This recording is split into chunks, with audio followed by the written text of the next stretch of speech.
I challenge all the makeup girlies out there who love to do their makeup with the makeup brushes, try to do it with the beauty blender. I know you haven't done it in a very long time, so here's this. I am a brush girly. I love to apply my makeup with the brushes, but I was trying to be very productive yesterday and I washed on my brushes. All of them, like not even a single brush that is not wet at the moment. So I'm left with no choice than using a beauty blender and a powder puff. Now here comes the first challenge, and that is, how am I going to apply the color corrector? Like, I used to color correct my hyperpigmentation with my flat brush, but now I don't have any brushes. So guess I have to use my beautiful fingers. This literally feels so wrong. Bless me. I just blended my color corrector with my fingers. For some reason, I like it. It blended really well. And now it's time to use the beauty blender. How am I supposed to coat this beauty blender? I guess I'll just go in like this. Okay, let's see. The ounce of foundation that I took, I used to do my full face with it.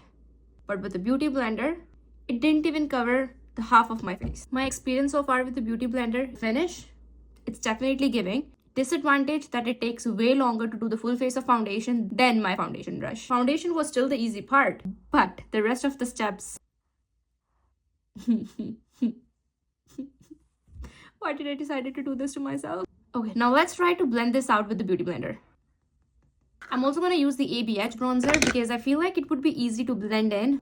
Yep, that's nice. Gives me like a really nice bronzy look. One thing that I have noticed with the beauty blenders is that it would be hard to use like the pencil-like structures like bronzers or blush and then blend it out. Use a flat surface like this. Even for the bronzer, I use the ABH one. It blends very nicely, and then I'm going to do the same thing with the blush, if that makes sense. And the blush that I'm using is also from NYX Buttermilk. Purple is my favorite color.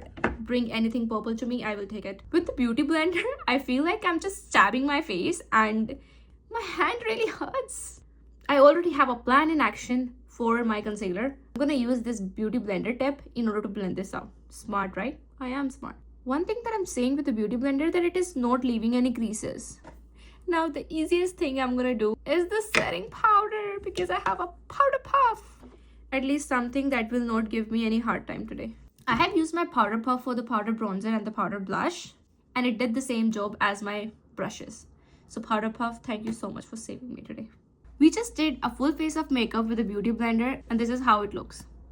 What do you think?